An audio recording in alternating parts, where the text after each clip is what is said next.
الحمد لله الذي جعل للحق ناصرا وللباطل قاهرا، والصلاة والسلام على رسوله الكريم وإمام الموحدين وعلى آله وصحبه أجمعين.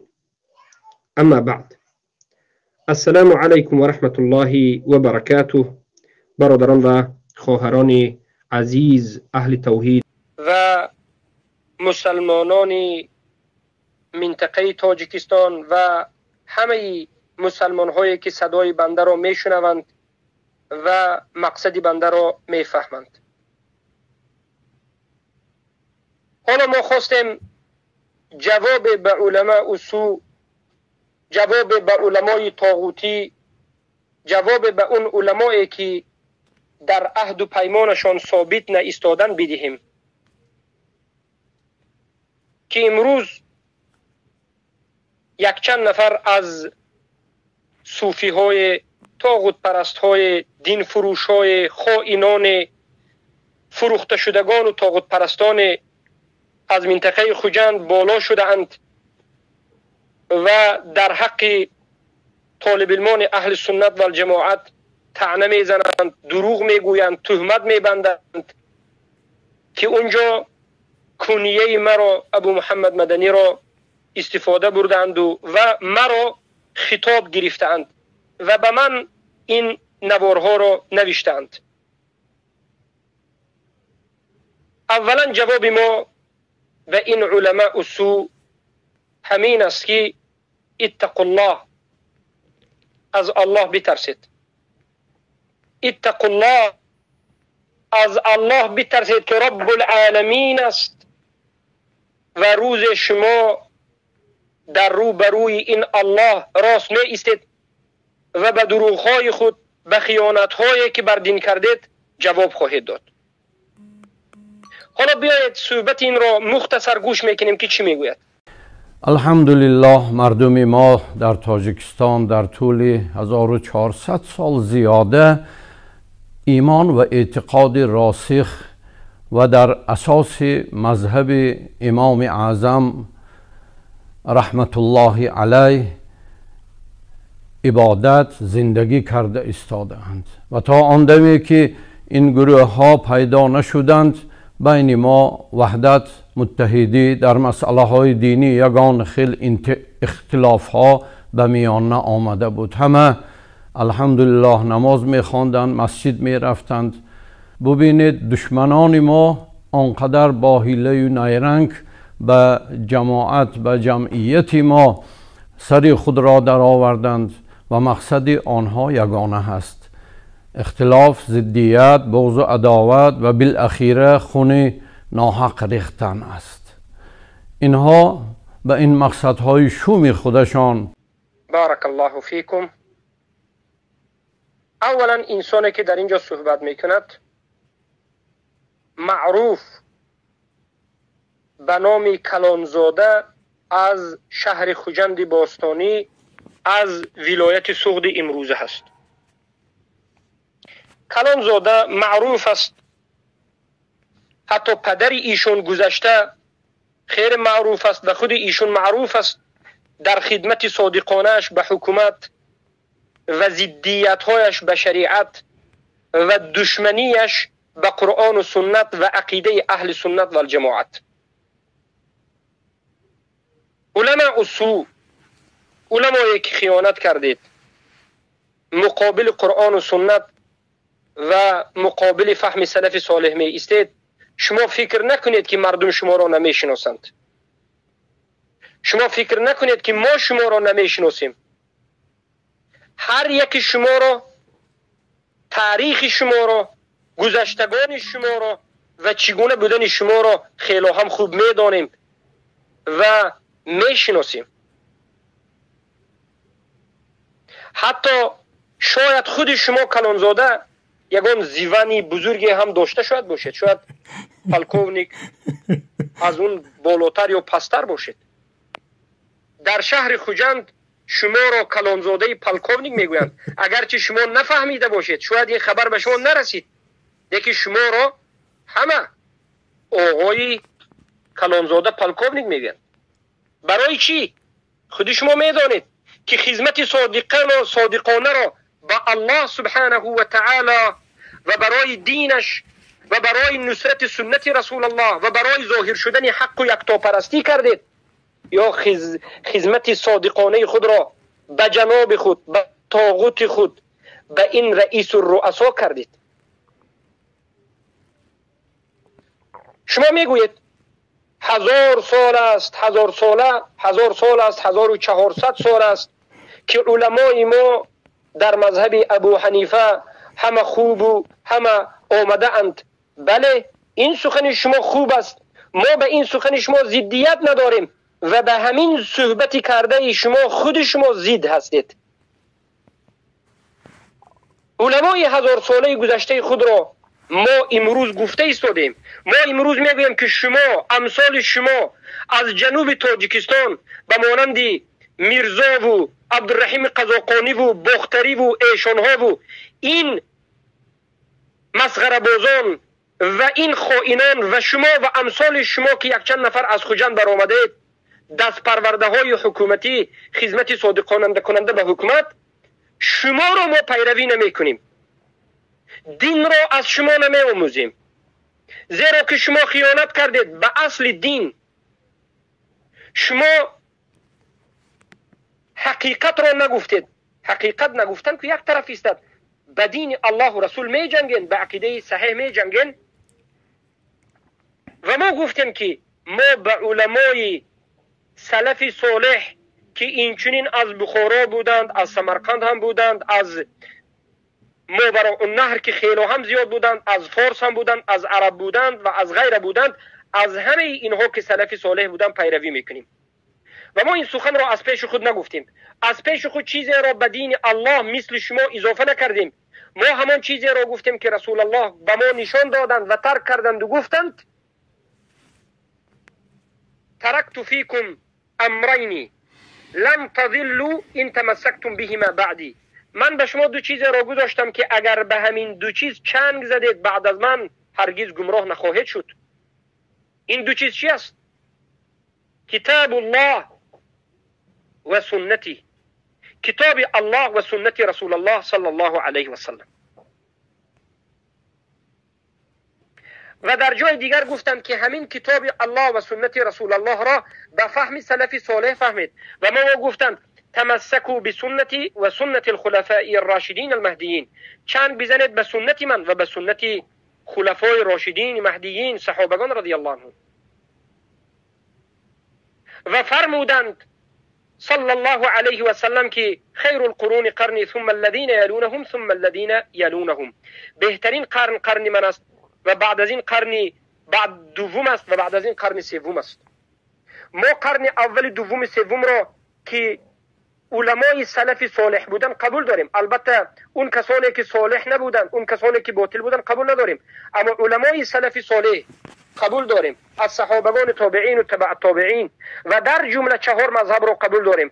ابو حنیفه نعمان بن ثابت رحمه الله، مالک بن انس امام دار الهجره رحمه الله، امام الشافعي محمد بن ادریس الشافعي رحمه الله، احمد بن حنبل رحمه الله، شیبانی رحمه الله.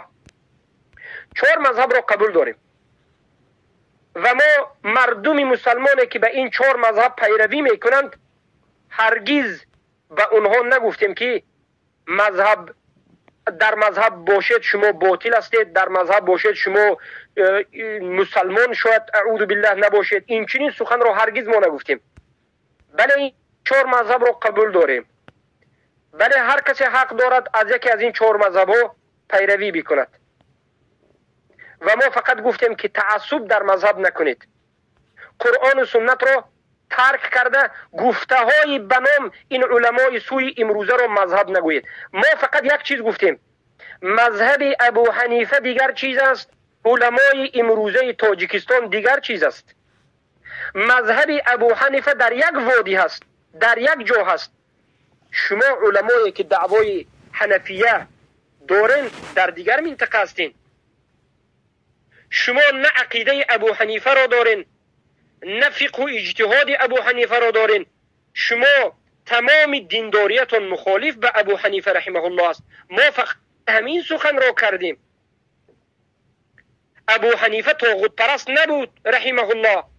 ابو حنیفه به خاطر قاضی نشدن در یک حکومت اسلامی در زیر شلاق‌ها وفات کرد. لیکن شما باشید در زیر یک حکومت کفری شب و روز ضد اسلام خدمت میکنید. شما میگوید 1400 سال است. بله، علمای اولین اهل اسلام از منطقه بخارا، امام البخاری محمد بن اسماعیل البخاری رحمه الله از بخارا بود، تاجیک بود. ما پیروی همین ایشون هستیم. امام بخاری کتاب نویس به مانند خلق و افعال العباد و رد علی الجهمیه و الرافضه. این رد به شما جهمی ها است، کسانی که الله در بالا بودنش انکار میکنین، کسانی که صفات های الله انکار میکنین.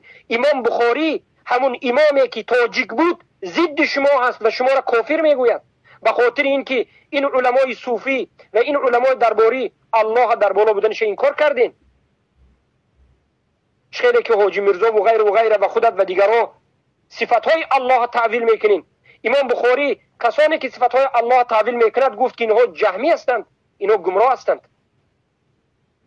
امام البخاری رحمه الله این عقیده اشعری و ماتریدی که امروز در تاجیکستان پهن شده است که صوفی ها دارند، این عقیده را عقیده جهمی و این عقیده را عقیده کفری میداند. اونان که البته اشعری و ماتریدی بعد از امام بخاری آمدند، لیکن همون جاهای عقیده که امام بخاری جهمی گفتن همین است.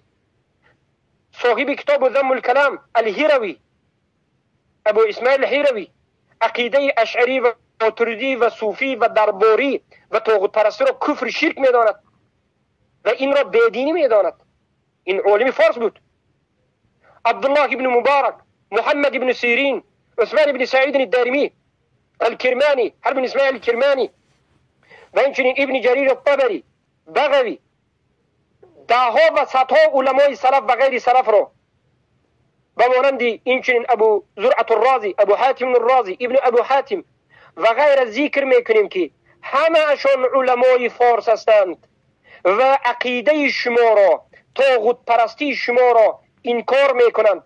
شما هستید که ای علماء سو به علمای گذشته تان خیانت کردید، هم به قرآن، هم به سنت، هم به صحابه، هم به تابعین، هم به تبع تابعین و هم به اسلام و مسلمین و هم به علمای فارس خیانت کردید.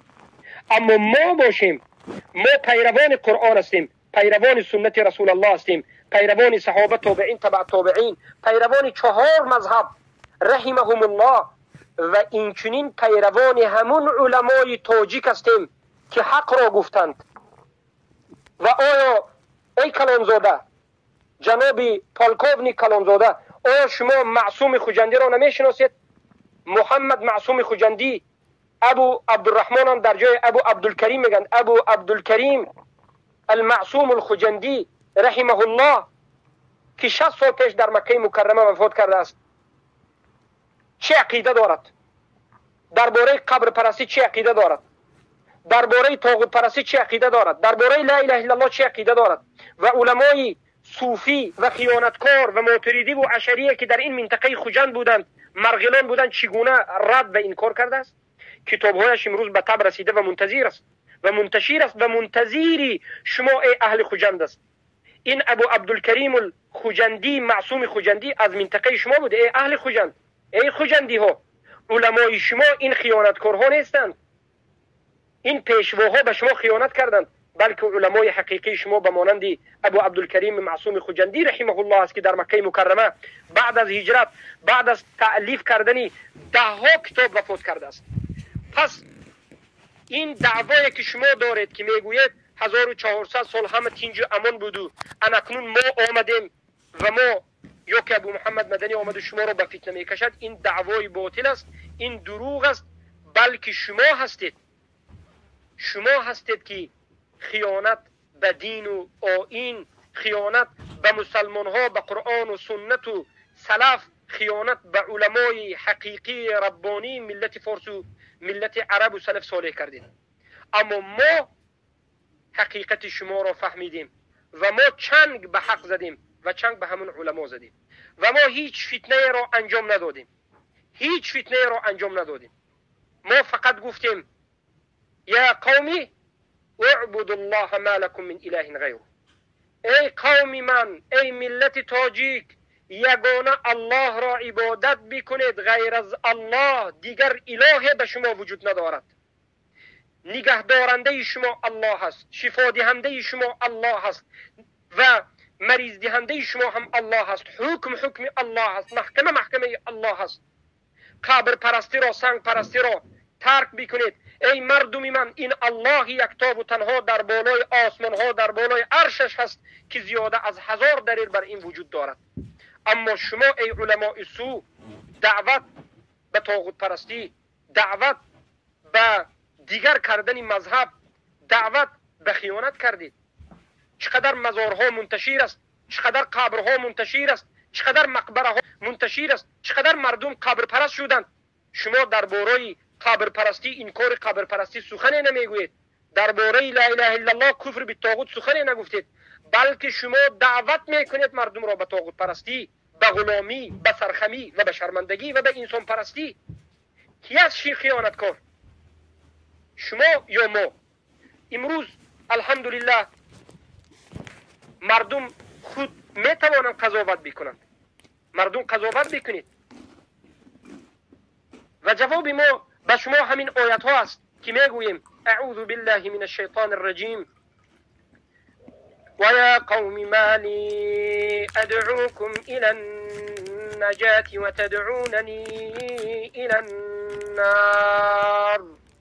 ای قوم من، چه شده است که من شما را به سوی نجات دعوت میکنم، به سوی توحید، به سوی رضاگی الله، به سوی کفر بالطاغوت، به سوی عزتمندی، سربلندی، نجات از غلامی، نجات از عبادت بنده ها، بلکه به سوی سجده و عبادت رب العباد، به سوی جنت، به سوی عزت.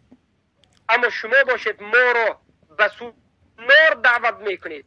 دعوت انمین علما که ما را میکنن که صحبت نکنید، فتنه ندارید، همین دعوت کردن ما به جهنم است.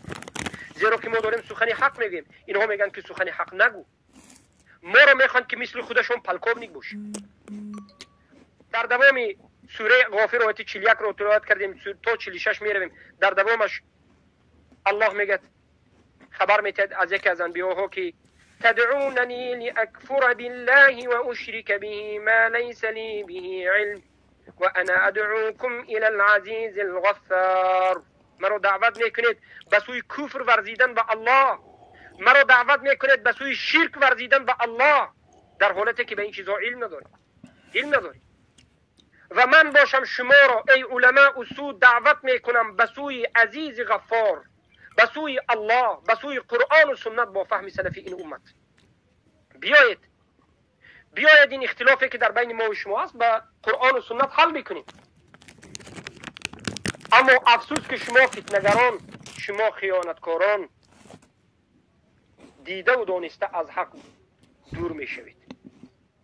اما دوامی بعد از یک آیت این آیت ها الله می گوید، البته از اگر اولش بخونیم لا جرم ان ما تدعونني الیه لیس له دعوة في الدنيا ولا في الآخرة وان مردنا الى الله وان المسرفين هم اصحاب النار فستذكرون ما اقول لكم وافوض امری الى الله ان الله بصیر بالعباد. زود است که به یادتان می آید این سخنهای حقی که ما به شما میگوییم، این توحیدی که ما به سوی شما را دعوت میکنیم، زود است که وقتی که روبروی الله ایستادید به یادتان می آید که شما را طالب علمان اهل سنت به سوی توحید دعوت میکردند و ما امرمون را، حالمون را به الله ترک میکنیم و الله بیننده بر بندگانش است. پس بدانید که انمین است منهج ما، پایبند به قرآن و سنت به فهم سلف این امت و علمای حقیقی و ربانی تاجیک و غیر تاجیک را ما قبول داریم. امام بخاری را کی قبول دارد؟ ما قبول داریم یا شما؟ ما قبول داریم. امام مسلم، نسائی، ابن ماجه، الترمذی، طبری، بغوی و عثمان بن سعید الدارمی و این چنین دیگر از علمای اهل سنت و الجماعت رو ما خوندیم و درس‌های رو کتابش رو شرح میدهیم، امام البخاری و غیره رو، و ما پیروی از همین علما کردیم که هم از سلف بودن هم از فارس هم بودن. لیکن شما دعوایتون دروغ است. شما پیروی علمای گذشته نیستید. امروزه که شما هستید این حالتون حالت شرمندگی است، حالت طاغوت پرستی است. هر حالا بگذاریم چی میگه؟ یعنی دو نماز را در یک وقت ادا کردن.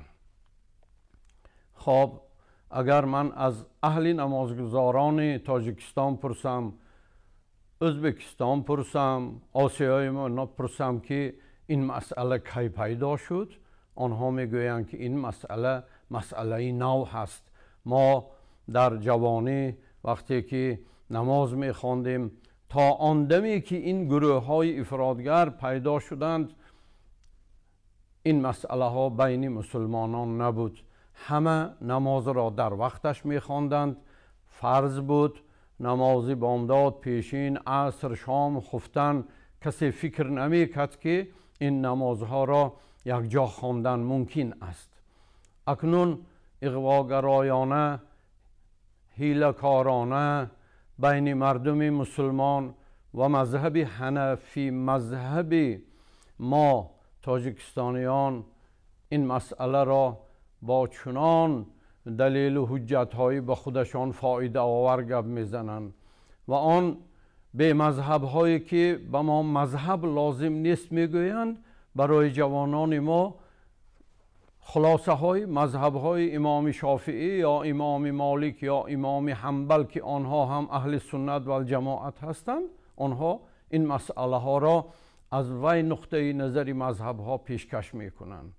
این گشاد و روشن اختلاف اندازی است و وقتی که آنها یک آیت را نادرست تفسیر میکنند، اگر فتوای باشد که برای فریب جوانان ما، بله، آنهایی که میخواهند که شریعت را آسان کنند، شریعت را تغییر دهند، با همین راه تفریق اندازند، آنها راه آسان را پیشکش میکنند که با یک اذان در یک وقت دو نماز را خوانید و این را در نماز پیشینو، عصر و شام و خفتن اگر خوانند، آن وقت می شود به جای 5 وقت نماز خواندن 3 وقت نماز می خوانند.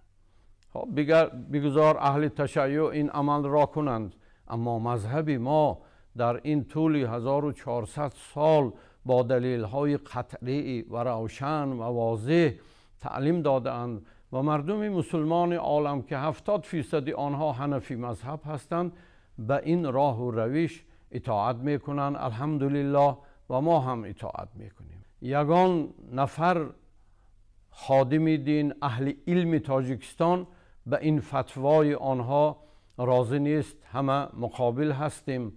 شما بر صف مایان و علل خصوص جوانان اختلاف نه اندازید. شما مقصد دارید، زر خرید هستید، آنهایی که به شما پیسه پول میدهند شما را دستگیری میکنند، مقصدشان همین هست که تاجیکستان آرام ما ناتنج باشد، مثل عراق و مثل سوریه و مثل لیبیه به خون آغشته گشتد. اما ما یک بار از سر گذرانیدیم این حالت ها را. ما هیچ وقت نمی خواهیم که حیات آسوده ما امروز و فردا برای فرزندانمان با جنگ با خون آلوده باشد.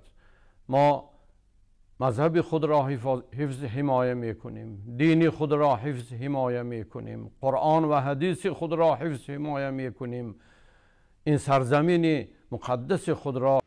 سبحان الله، ببینید چقدر صحبت ها میکرد. اولا مسئله که اختلافی که در بین ما هست و در بین این علما هست، این اختلاف را اختلاف مذهبی و اختلاف مردمی گفته است. ای مردم مسلمان تاجیک، ما به شما در مسئله دینداری که شما دارید و در مذهب ابو حنیفه بودن شما ما هیچ ضدیت نداریم. ای مردم مسلمان تاجیک، ما هرگز نگفتیم که شما ای مردم از مذهب ابو حنیفه برآیید، یا که ای مردم مذهب ابو حنیفه بودن گمراهی است. ما این سخن را نگفتیم. ما هرگز نگفتیم که هر کسی که نمازش را طبق نماز مذهب ابو حنیفه میخواند نمازش باطل است. نگفتیم. نماز هر کسی که در 4 مذهب نماز خواند، خواه مذهب حنفی، مالکی، شافعی باشد، نمازش صحیح است. اگرچه در بعض حالت بعض کمبودی ها از سبب ترک سنت ها وجود دارد، اما ما هرگز نگفتیم که نماز مردم ملت تاجیک که حنفی هستند باطل است. نگفتیم. و ما هرگز، قسم به الله، هرگز نگفتیم که نماز را 2 مراتبه یا 3 مراتبه خوانید. و این سخن را یگان نفر از طالب علم اهل سنت و الجماعت نمیگوید. هیچ کسی از مسلمان ها نمیگوید. این را رافضه ها گفتند که نماز 3 تا است. ما میگوییم ان الصلاه كانت على المؤمنین کتابا موقوتا. نماز برای مؤمن ها در وقتش فرض است. نماز فرض، هر یک نماز رو که از فجر است و ظهر است و عصر است و شام است و عشا است، در وقتش بخونید. لیکن ببینید که این بنام علما، ببینید که این خیانتکاران چگونه در بالای ما دروغ میگویند و ما میگوییم که سبحانك هذا بهتان عظیم. پاک است تو ای الله، ولی این یک بهتان بزرگ است که در بالای ما هست که میگویند. و الا لعنت الله علی الكاذبین. لعنت الله بر بالای دروغگویان باد. الله دروغگویان را خال و ضریر بکند و عجایب قدرتش را در بالای اونها ظاهر بکند. قسم به الله، ای مردم مسلمان تاجیک، ترس این علما از چی است؟ شاید شما سوال کنید به ما که ای طالب علم اهل سنت، چرا این علماها امروز به ضد شما دارد صحبت میکند؟ جواب مختصری ما همین است که ما اهل سنت و الجماعت هستیم و این علما ماتریدی هستند، از اهل سنت و الجماعت نیستند، یا اشعری هستند، یا صوفی هستند، یا ملاهایی که دینشان دین حکومتی است. هر چیزی رو که حکومت برای اینها حلال گفت، اینها همون رو حلال میگن، حرام گفت حرام میگن. کلانزاده میگویند که ما دینمون را حمایت میکنیم، قرآن و سنتمون را حمایت میکنیم، مذهبمون را حمایت میکنیم. روی شما سیاه باد ای دفاع کنندگان که در تاجیکستان گفتند که حجاب مال بیگانه هست، حجاب و سطر این از اسلام نیست و شب و روز در بدر میگردند. دخترهای پاکدامن را چقدر حجابهایشان را کشیدند. چرا دفاع نکردید؟ کجا بودید مرده ها؟ چرا نگفتید که این حجاب در قرآن آمده است؟ چرا به حکومت یک صحبت نکردید مثل که به ما صحبت میکنید که این از اسلام است، در این مسئله بگذارید مسلمان ها حجاب بندن؟ در مذهب ابو حنیفه هم هست. مذهب ابو حنیفه هم همون اسلام را میگوید. روی شما سیاه باشد که ریش مگر از سنت پیامبر و در مذهب ابو حنیفه مگر واجب نیست که در تاجیکستان 10 سال است که ریش تراشی میکنند. خود شما هم بیچاره ریشتون 1 سانتیمتر هست، ریش نمیگذارید. برآمدید به این بیریشی و شرمندگی رد به اهل سنت کرده میگوید که ما دفاع از قرآن و سنت میکنیم. کنی این دفاع از سنت که ریش مردم میتراشن، 1 مرتبه نگفتید که از نظر مذهب حنفی ریش ماندن جایز است؟ چرا نمیگوید؟ چگونه شما دفاعگران قرآن و سنت هستید که فقط بر علیه قرآن و سنت می جنگید؟ چگونه شما دفاعگران قرآن و سنت هستید که قرآن و سنت را فقط به خواست همین پادشاهتون راست میکنید؟ مگر همون پیشوای شما حسین زاده شرمنده یک مشرک کافر نبود که یک روز برآمد در مجلس گفت که جناب هر چیزی که شما میگوید انمون قرآن است، انمون سنت است؟ چرا برآمد رد نزدید؟ مگر همون جنابی که شما دارید همه گپش قرآن و سنت است؟ نامعقول کردید. ما خلاف ما به شما همین است. ما به هیچ کس درباره اشاره سبابه مردم را حالا به بحث و مناظره نکشیدیم. بله اشاره سبابه سنت رسول الله است، باید اشاره سبابه کرده شود. اما کسی اشاره سبابه از نظر مذهب حنفی نکند، نمازش نماز است. ترک سنت کرده است. بله رفع الیدین سنت رسول الله است. کسی که این کار میکنن نامعقول کرده است. سنتی که ثابت شد ما با آواز بلند میگیم رفع الیدین قرة العینین فی الصلاة، این دو دست برداشتن در نماز، رفع الیدین این نور چشم مسلمان ها است، سنت رسول الله است. لیکن اگر کسی از مذهبی بدون رفع الیدین خورد، بله نمازش نماز است. ما به مردم مسلمان مخالفت نداریم، ما به شما مخالفت داریم.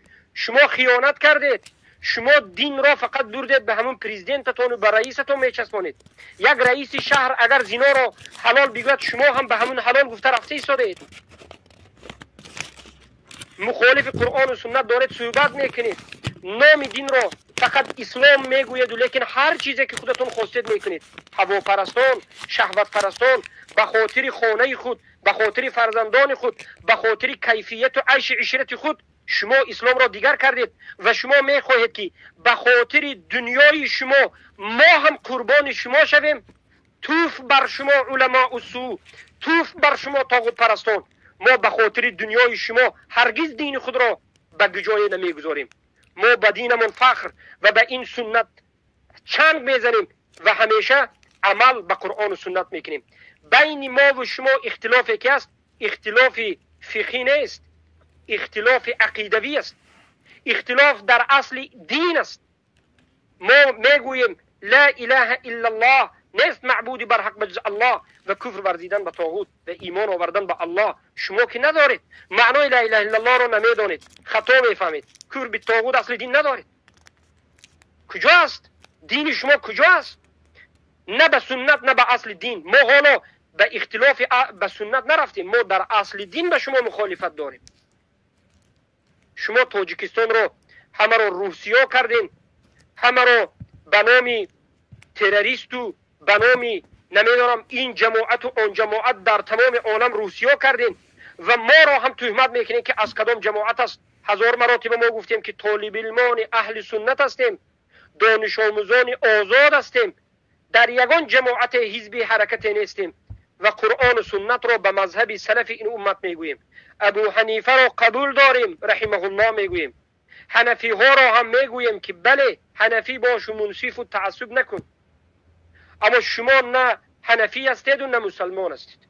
دین خود را به دنیا کی هاست که فروختید، کی هاست که هیهات فروختید و بیخبر هستید و علامتش در خود چهره و در زندگی شما وجود دارد.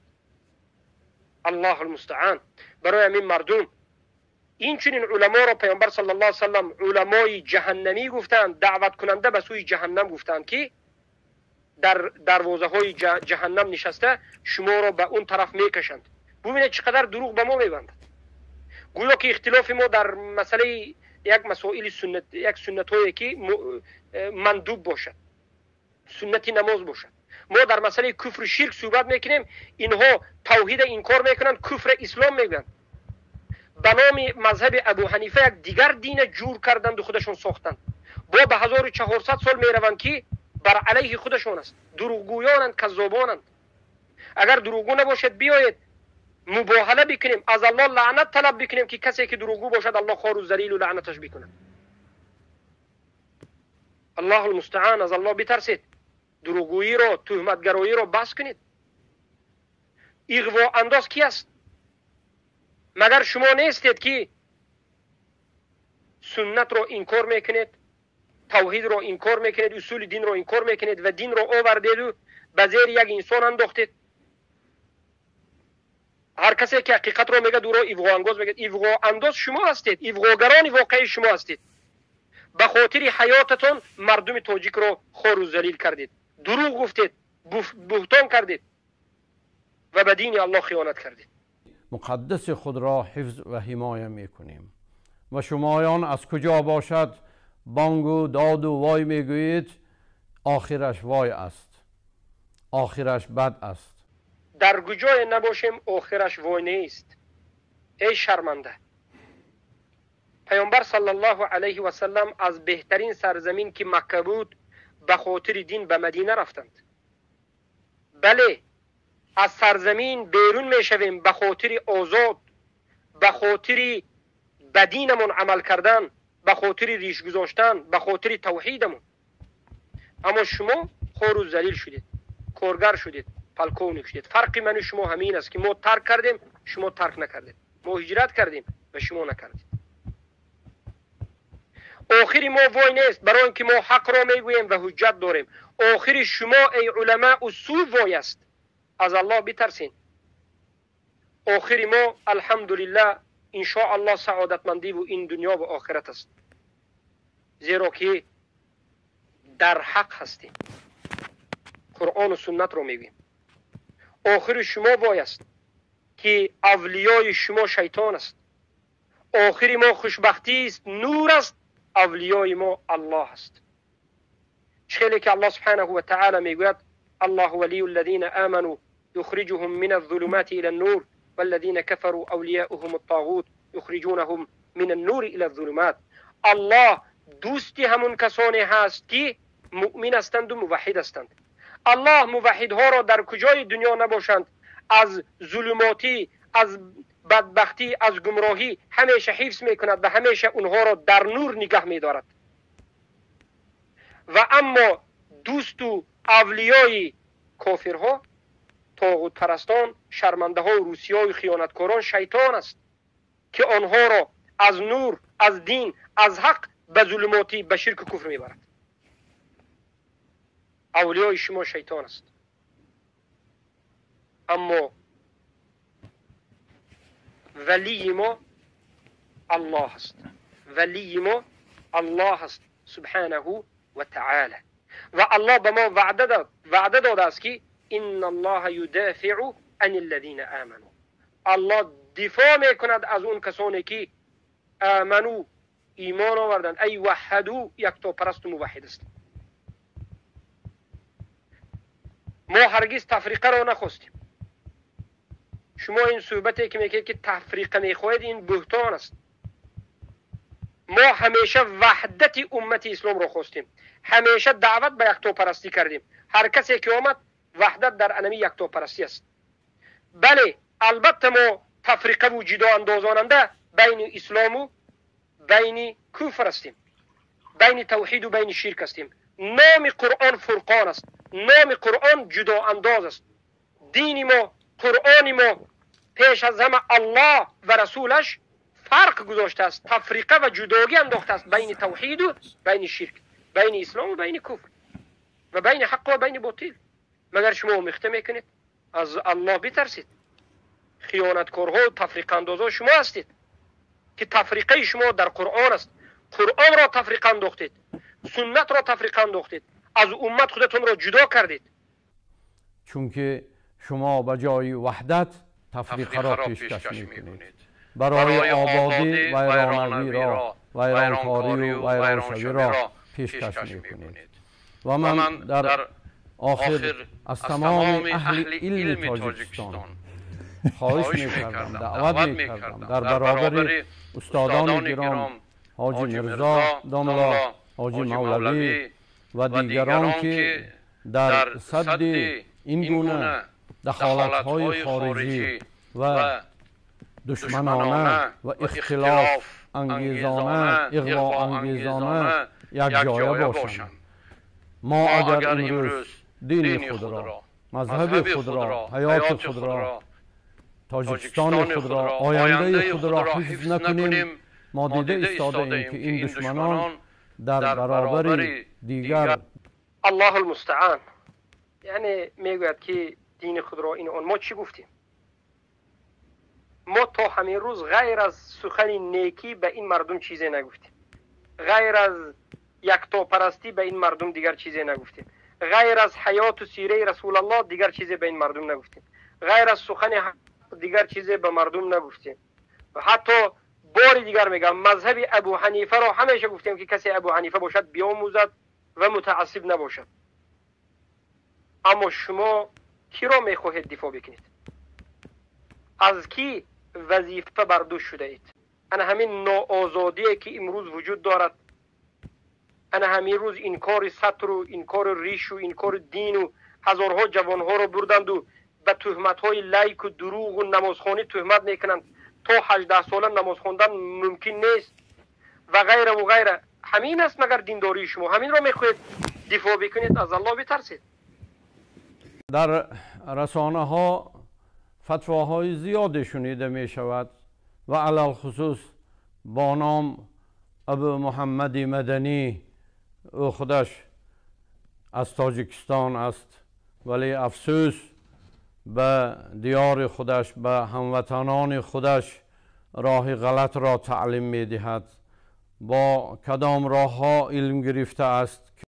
بالاخره این علماء الطاغوت اقرار کرده ایم که بالاخره تاجیک بودن، یعنی اقرار کردن که بالاخره ما تاجیک بودیم، زیرا تا امروز اینها تا اون درجه ناعادلانه و تا این درجه ناانصافانه این ملتگراها و این طاغوت پرستا به ما هجوم کردن که حتی گفتن تاجیک نیست، اینا گوش نکنیم. بعد از این شاید فهمیده باشند، گفته باشند، آموخته باشند که بله تاجیک است.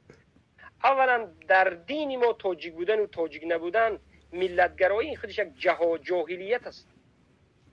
این یک مراتبه دیگر به شما نشان میدهد که شما علماء سو ملتگرا هستید، قومگرا هستید. تاجیکستان را پاره پاره کردید، کلوب کردید، دوشنبه کردید، غرم کردید، جنوب کردید، شمال کردید، به هر یک طرف لقب گذاشتید. شرم بدارید. همه این مشکلی ها به سبب شما علماء سو شد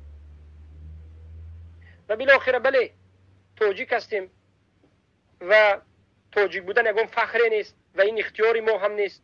این را الله سبحانه و تعالی اختیار کرده است که از همون منطقه باشیم.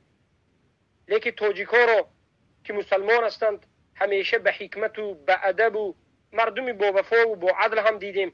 اما شما ای علما تاجیک هستید یا نیستید به من فرق ندارد، لیکن خیانتکار هستید، خیانت به قرآن و سنت کردید. و حالا میگد یک نفری هست در فتواهایش زیاد است، این است آن است. نظر بکنید ای مردم، چقدر صحبت های ما را گوش کردید و می توانید که باز گوش بکنید. آیا ما یگان مراتبه شما را به چیزی بده دعوت کردیم؟ لا اقل یک مراتبه. آیا یک مراتبه ما شما را به سوی جماعت یگان گروه دعوت کردیم؟ نه. به سوی حزب دعوت کردیم؟ نه. به سوی یگان حرکت یگان بلای دعوت کردیم؟ نه. ما هستیم که طالب علمان اهل سنت حقیقت را میگوییم و فتنه را میگوییم و از فتنه پیشگیری میکنیم. ما هستیم که از خونریزی ها در آینده انشاء الله پیشگیری میکنیم. اما شما ای علماء سو، شما هستید که مردم را فریب دادید و امروز مردم هم فهمیده ایستادند که شما دروغگو هستید. به شما کسی اعتماد نمیکند. به شما و امثال شما کارگرهایی که امروز هستید به شما مردم اعتماد نمیکنند.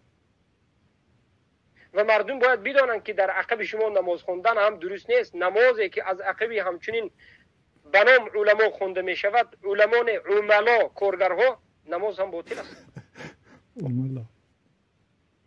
میگه که در کجا خوندنش معلوم نیست یا که چی خوندنش معلوم نیست. الحمدلله معلوم است.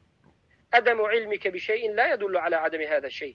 ندانستن تو یک چیز را این دلالت نمی کند که همون چیز وجود ندارد. شما نفهمیدید که ما در کجا خوندیم. الحمدلله خوندیم، تعلیم گرفتیم و امروز جوانهای تاجیک خونده و تعلیم گرفته کم نیستن، زیاد هستند. و شما هست که دروغ میگویید و دیگران را دروغگو میگید. شما هستید که جاهل دیگران را جاهل میگید. از الله شرم دارید. با این سن سال بزرگی قبر هم نزدیک است، مرگ هم نزدیک است. ها او را دستگیری میکنند، پول میدهند، پیسه میدهند، جای و خانه میدهند. میگد که به این جوان پول میدهند، پیسه میدهند، جای خواب و چی. سبحان الله. هر کسی دیگر را به خودش قیاس میکند. انمین است مشکلی شما. شما فکر میکنید که دعوت کردن به دین، خدمت کردن به دین حتما باید عوضش پول گرفته شود. حتما باید فروخته انسان به کسی فروخته شود، به یک یگان جای فروخته شود.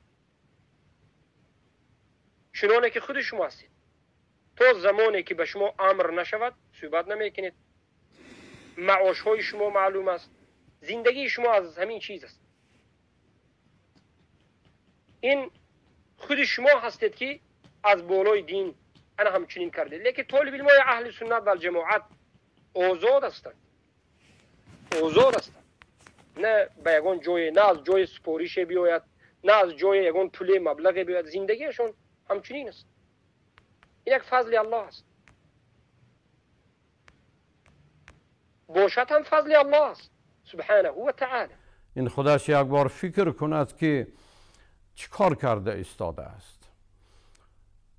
آب و خاک وطن هست، مقدس هست، شیر مادر هست.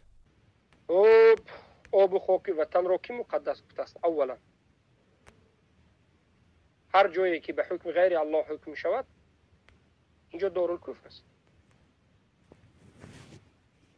به هیچ این صحبت هایی که شما میکرد باطل است. در روی زمین 3 مکان مقدس است. مکه هست، مدینه هست و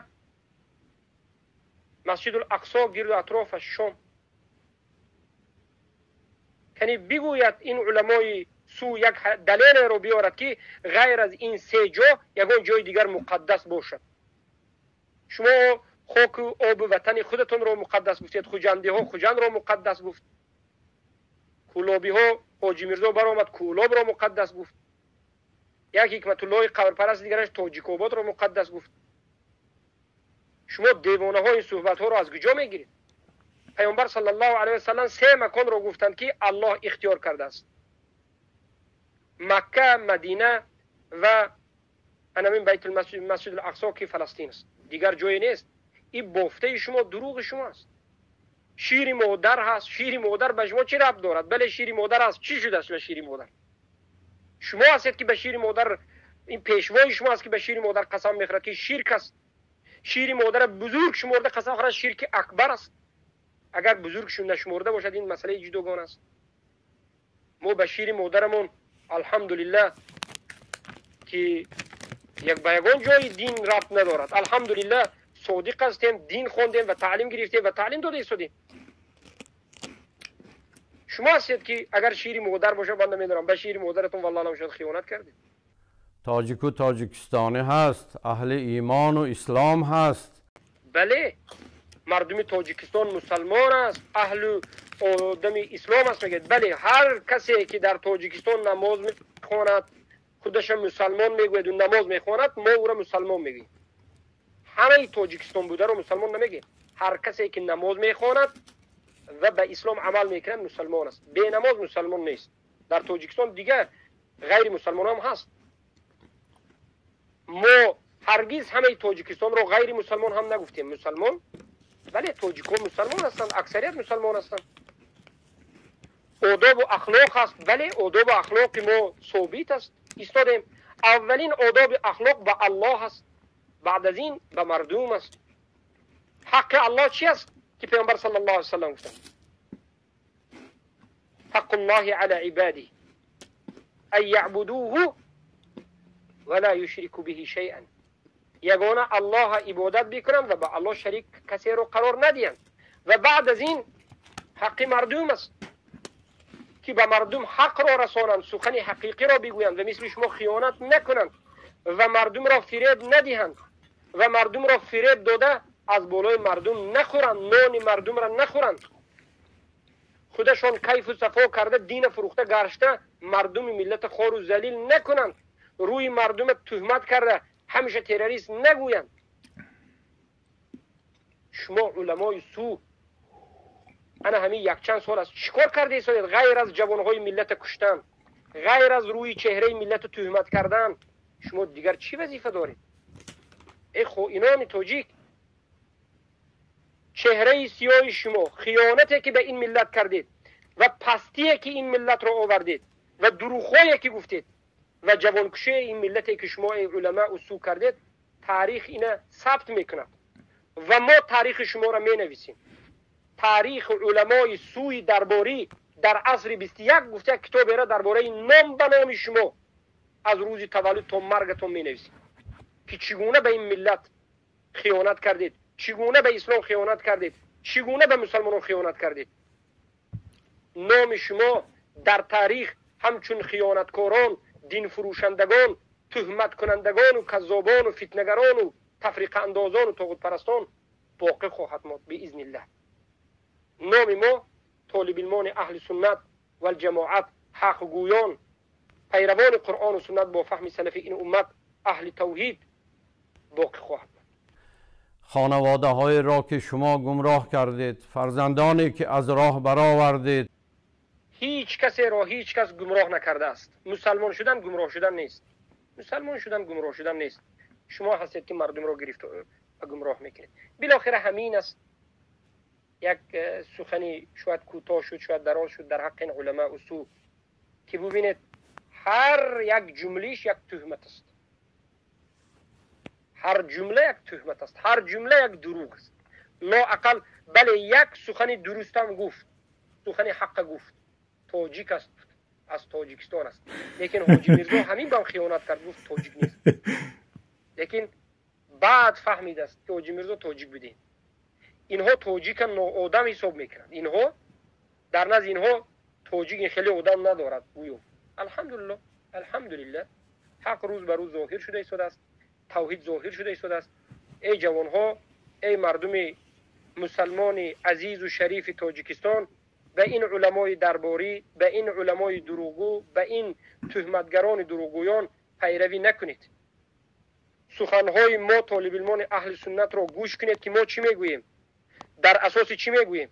اینها شما را فریب دادند، فریب میدهند، غلام کردند و غلام میکنند.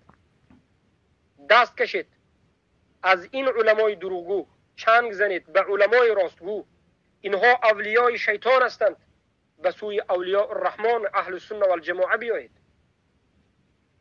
اینها شما را مثل بازیچه بازی میدارند، عقلهای شما را بر دروغ و تهمت این طرف و آن طرف میکشانند. بالاخره به عقلتون خودتون صاحب شوید، یک کمی فکر کنید، اندیشه کنید و به راه حق بیایید. تا کی شما بازیچه این بازیگرا هستید؟ و در آخر گفتنیم، ای مردم مسلمان شریف خوجند، ای مردم مسلمان شریف و عزیزی کولاب، ای مردم مسلمان و نمازخوان و موحدی شهرهای بزرگ تاجیکستان، از دوشنبه و دیگر از منطقه های همه تاجیکستان، هر علمایی که همچنین اعتقاد دارند که اهل سنت را گمراه میگویند، خوارج میگویند، به جماعت ها نسبت میدهند و تهمت ها میکنند، الله را در بالا بودنش را انکار میکنند، توحید را نمیفهمند و انکار میکنند، از عقب اینها نماز خوانده شما درست نیست. انا همین نقطه را فراموش نکنید. نماز جمعه را با مشقت می روید، با آرزوی اجر ثواب و به کسب کردن رضایی الله می روید. افسوس که نماز شما از عقب این علما درباره به عقیده ماتریدی به مانند عبدالرحیم قزاقانی، بختری، کلانزاده و یک چند خوجندی های دیگری که برآمده است و چارکویی که از چارکو به ما صحبت کرده است و غیره و غیره، میرزا ایشان این برادران رافضه از عقب اینا نماز شما درست نیست، نمازتان باطل است. از عقب حنفی ها خوانید، اینها حنفی نیستند، اینها درباری اند. علمایی که حنفی باشد و درباری نباشد نماز خوانید از عقبش. حنفیه که درباری نباشد، حنفیه که عقیدش حنفی باشد، به مانند ابو حنیفه رحمه الله باشد، الله در بالا گوید، صفاتهای الله قبول کند، تعویل و تحریف نکند، مسلمان فروشی نکند، همه را دروغ تهمت به دشمنی ناندازد. از عقب اینو نماز خوانید. اما از عقب این چنین آدمایی که ابو حنیفه را بر رویشان مسکه کشیدند، نام ابو حنیفه را دروغ استفاده میبرند، ابو حنیفه از این علمای درباری بیزار است، از عقب اینها نماز نخوانید که نمازتان بیهوده میشود. اعوذ بالله.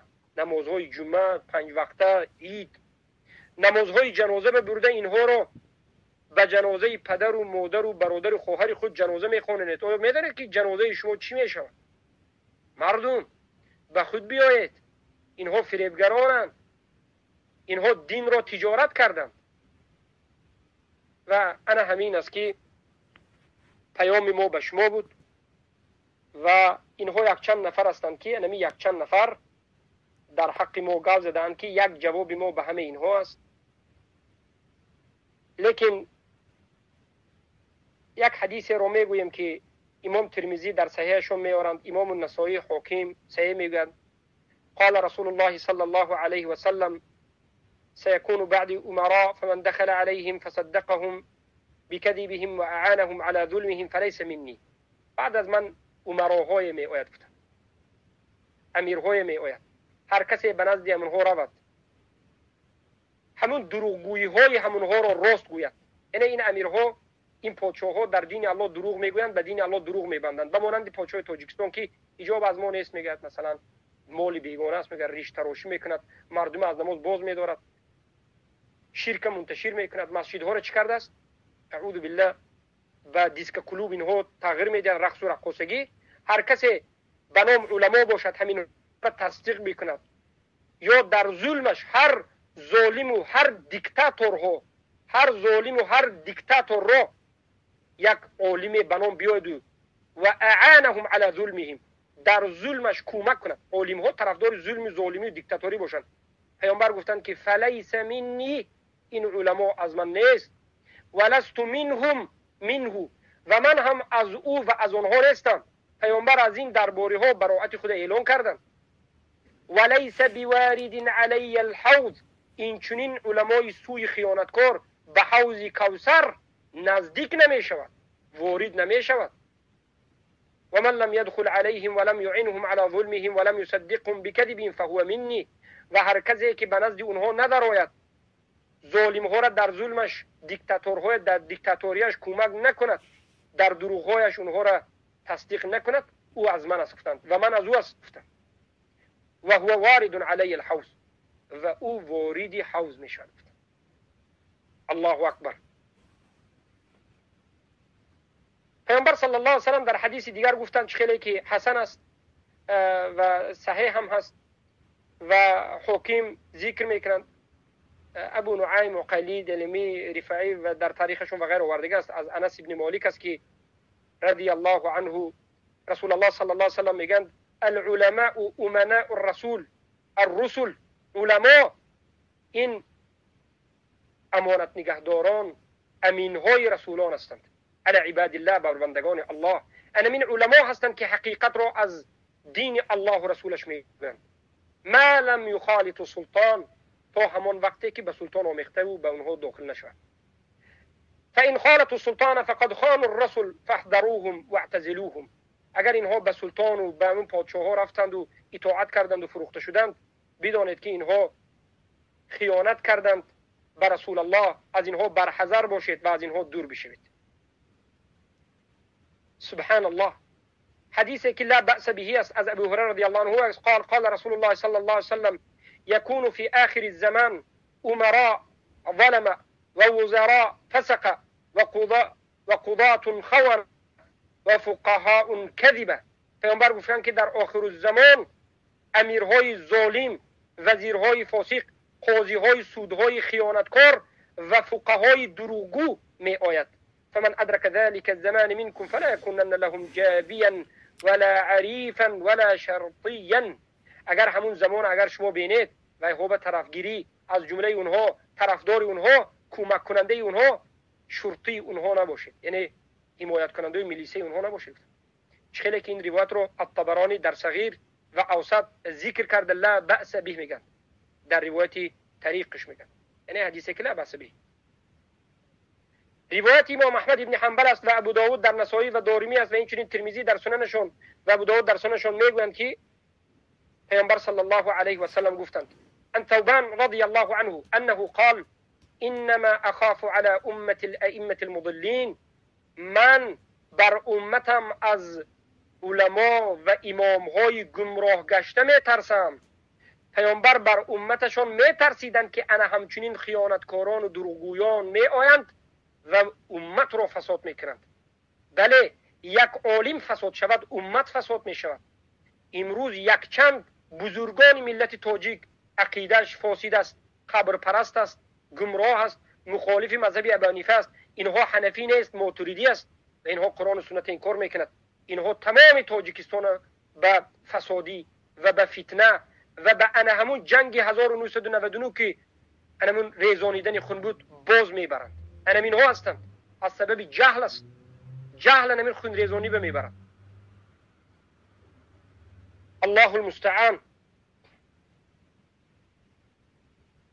پس عمر بن الخطاب رضی الله عنه به زیاد بن خدیر گفتند که هل تعرف ما یهدم الاسلام؟ ای ابن خدیر، آیا تو میدانی که اسلام را چی میشکند؟ اسلام را چی به نابودی میبرد؟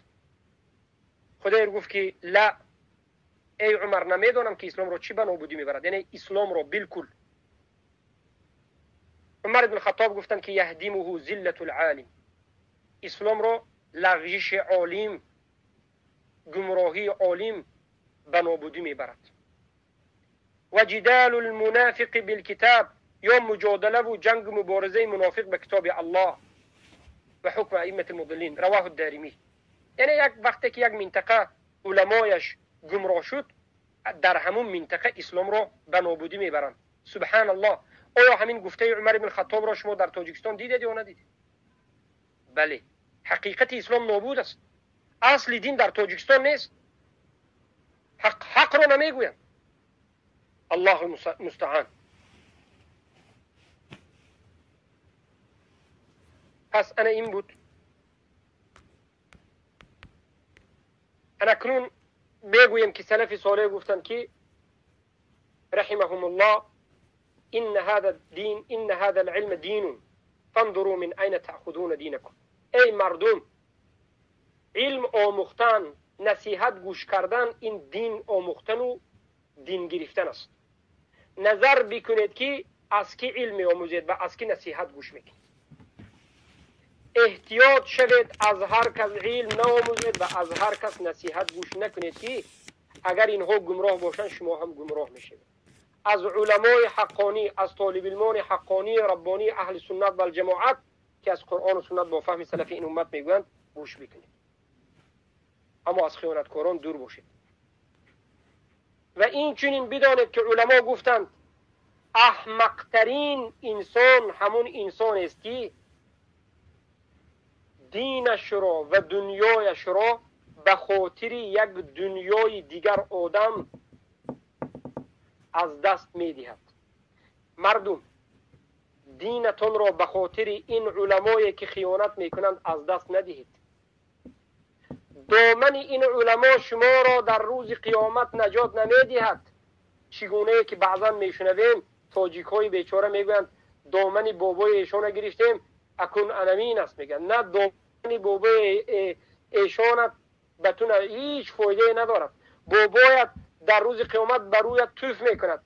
الله میگه اذ تبرأ الذين اتبعوا من الذين اتبعوا ورأوا العذاب وتقطع بهم الاسباب.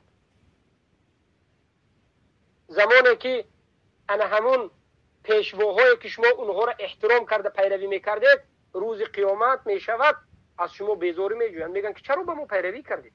چرا خود شما حق نگفتید؟ چرا حق گوش نکردید؟ ها انا طالب علم اهل سنت رو چرا گوش نکردید؟ شما هیچ گفته نمیتوانید.